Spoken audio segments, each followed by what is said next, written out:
Peer checking is simply taking advantage of two heads are better than one. The distinction between peer checking and self-checking is a peer check is while the work is happening. We're working side by side and agreeing on the next step before we take any action. A peer check isn't somebody standing over your shoulder and directing you. They're equally engaged in the work with you. Let me show you what that looks like. Now remember, a peer check is a process. We're going to agree on the action before we take the action. This one can get a little bit tricky, so we're going to show you when it goes wrong, and then we're going to show you how to do it right. Go ahead, Ken.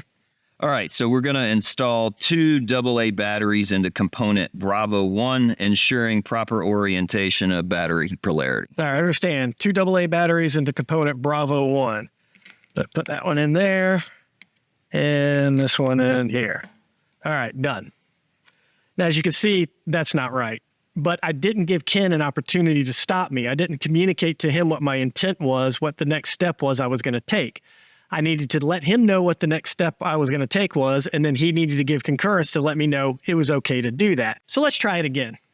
All right, Dave, so we're going to install two AA batteries in component Bravo 1, ensuring proper orientation of battery polarity. Okay, two AA batteries. You agree they're AA batteries? I agree, that's AA batteries. All right, this is component Bravo 1. You agree that's component Bravo 1? I agree. All right, so proper orientation would be positive to positive. So this one's going to look like this. Positive to positive. This one would look like that. I agree, that's the correct orientation. Okay, so I'm going to install this one. This orientation, and again, this one is in this orientation. We have two AA batteries in component Bravo 1 in the correct orientation. I agree.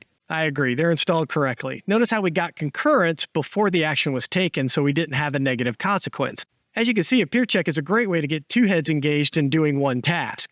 When it's critical, we need to make sure that it gets done right. Having somebody there with you to validate what you're about to do helps to ensure that we don't make mistakes. We don't damage equipment. We don't get each other hurt. So whenever you have an opportunity to use a peer check to help you avoid taking the wrong actions, use it.